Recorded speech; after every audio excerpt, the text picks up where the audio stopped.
Mga kaibigan, andito naman tayo ngayon sa kanto ng Captain Sixto Cuevas at Manga Avenue ng Barangay Kalawaan, no? At ito naman yung lugar na pinasok ng mga nagki-clearing operation.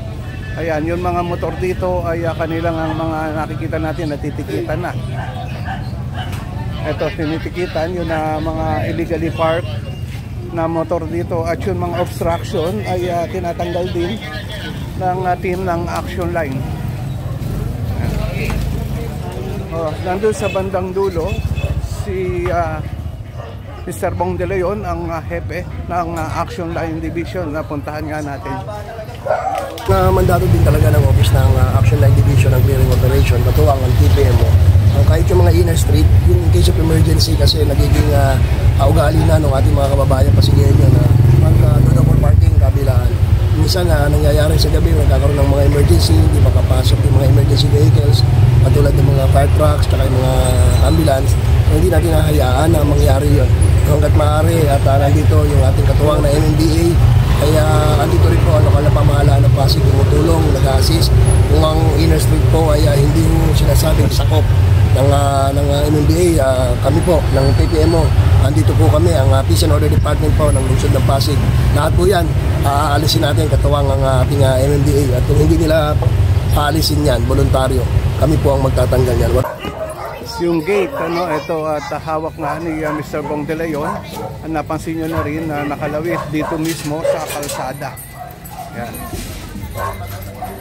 At yun din na isang kulungan ng aso dito. Ayan, nasa kalsada ng rin na nakalagay. No?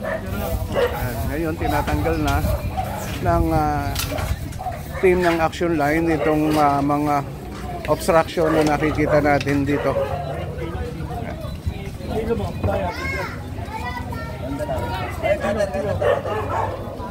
So kanina nasa lubungan natin yun na mga iba pa, no, na nangumpiska nun mga illegal obstruction dito sa kahabaan nitong kalsada na ito.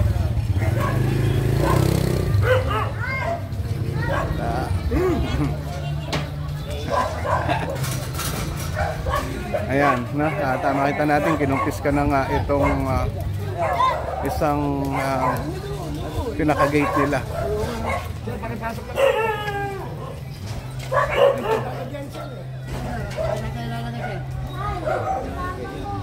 Ito na mga kaibigan, meron din na isang cage ng aso nga dito, pero hindi na yun aso ang nakalagay dito mga empty water bottle. Dali nyo na lang, kunin nyo na lang dun sa opisina ko, hanapin nyo sa akin lang. Hindi yung pwede gawa ng media kasi. Okay, okay. Ayan, mga kaibigan, itong cage ng aso dito, makita natin na pinuno na rin nila, no? Kasi puno na yung pinakaloob ng bahay ng may-ari nito. At yun nga, sabi ni Mr. Bong De Leon na pwede naman nilang kuhanin doon sa impounding area ng Action Line Division yan. Sabi Sir Bong, pag hindi dumating yung may-ari nito, tanggalin niyo yung gate. Ayun, no?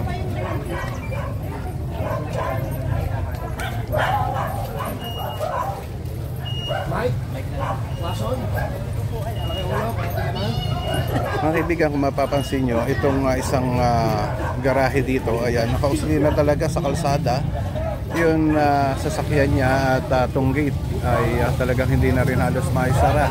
Ngayon, ito yung napansin ni Mr. Bong De Leon, at hinihintay nga yun na may-ari, at talagang tila gusto nang tanggalin ni Mr. Bong De Leon ito, dahil ito yung obstruction talaga sa mga nagdadaan, lalo na kapag nagkaroon ng emergency, may hirapan pumasok ang mga bumbero dito o yung mga truck ng bumbero. Yan.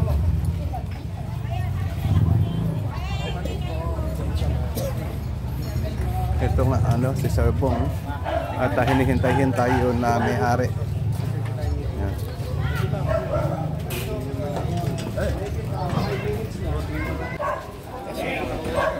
Ito pa mga kaibigan, makita natin itong isang e-bike dito.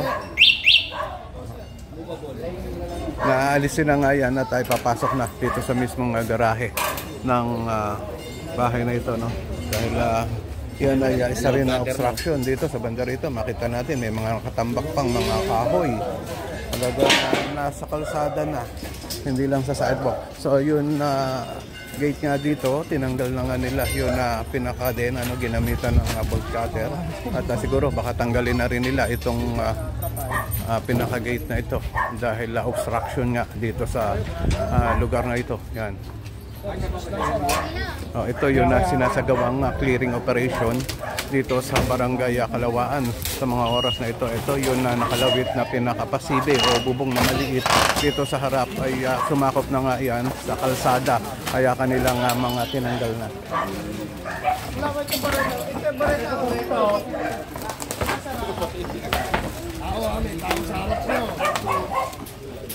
Ito, pasapin din natin si Sir Bong De Leon, no? Sir Bong, kamusta po itong gate na gagawin natin dito? Makikita mo, may konting nakausli dito sa bangketa. Tapos yung gate niya, pinapabilog pa niya dito na hindi dapat. So, sige, dahil yung iba hindi alam na nagkaroon ng clearing dito, tinanggal ko lang muna, binuksan ko para makita nila. Natatanggalin na natin yan sa susunod. Pati yung gate na yan, pati hindi nila inayos. Pati pinasok yung sasakyan ng konti sa loob. Patitikitan na natin yan o pa-impound natin yan, tatanggalin pa natin yung gate. Okay po, maraming salamat. Ilabas nila yung bangketa na makalakad ng maayos ang tao, makapasok na maayos sa mga sasakyan. Pati yung waterways natin, tinatambakan nila. Hindi naman tama yan. Sa susunod na punta natin dito, pati yung mga nasa kanal na yan, tatanggalin natin yan. Okay po, sir. Ayan nga, sabi ni Mr. Bong De Leon, ang hepe ng MMDA, talagang itong pinaka-gate dito ay pinaka-warning lang to. Doon nakakadena kanina yan, so kinat nila yung kadena para maging babala doon sa may-ari nga nitong sasakyan na nakaparada dito.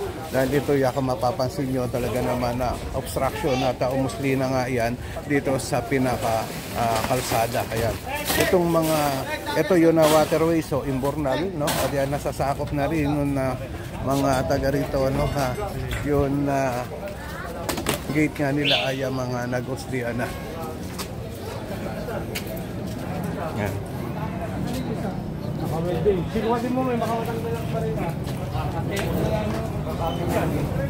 Ayan. No, mga kaibigan, tinanggal na itong gate, no? Tinanggal na itong gate dito. Ayan. Tinanggal na yun pinaka-gate nitong nakita natin kanina, no? Sa ilalim, sa ilalim. Ito ay dadalhin sa opisina o impounding area ng Action Line na kung gusto nilang mabawi iyan, ay pwede naman. Yun nga lang ay makikipag-usap sila sa hepe ng Action Line Division. Sa ilalim, eh. Hindi kaya, Meng. Meng, kabila.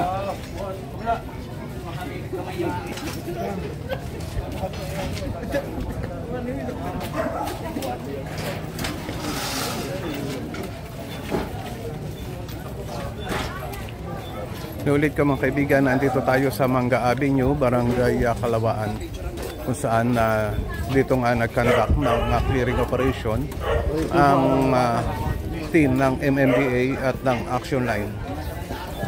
Dito tayo sa Pasig, no? This is actually our second joint operation with the local traffic and the local government of Pasig, na our mandate dito is to make sure that yung mga kalsada natin is clear of any obstruction, and pangalawa, ang mga sidewalk po natin is also clear, dahil alam naman natin ang sidewalk is meant to be walked on by pedestrian as a safe passage. Ang mga kalsada naman, it should be na keep cleared all the time, na walang obstruction, dahil unang-una dito we want to keep the mobility going, na hindi po hindi po magkaroon ng antala sa daloy ng trapiko.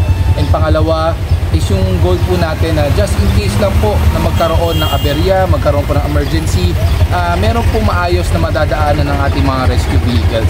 So ngayong umaga, we already towed 10 vehicles consisting of mga 4 wheels, meron din po mga motorcycles at mga tricycle. Ito mga na-tow po natin is talaga pong kumbaga na-warningan na po ito ng lokal ng Pasig.